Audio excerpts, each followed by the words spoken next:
वह आदमी आखिरकार वापस आ गया। इस समय जारी जुजुत्सु काइसेन मंगा के स्पेशल अध्याय माजुरा में 83 वर्षीय यूजी इटाडोरी फिर से एक किशोर के रूप में लौटता है। सबसे महान युद्ध के 68 साल बाद हुड पहने एक लड़का दिखाई देता है जिसका चेहरा बिल्कुल यूजी इटाडोरी जैसा लगता है। वह एक ऊंची इमारत में चल रहे दो गुटों के संघर्ष को चुपचाप देख रहा होता है। सामने खड़े लोगों में से एक उसे पहचान लेता है। तभी यूजी दोनों हाथ जोड़ता है और पियर्सिंग ब्लड का इस्तेमाल करता है। जहर से भरी कई अल्ट्रा हाई स्पीड रक्त धाराएं एक साथ बिजली की तरह निकलती हैं।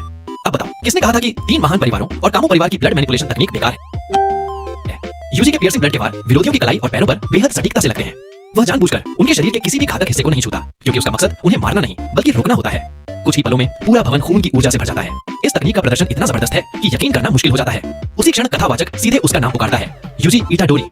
हालांकि अब उसकी उम्र 83 साल हो चुकी है, लेकिन उसका रूप अब भी एक किशोर जैसा ही है।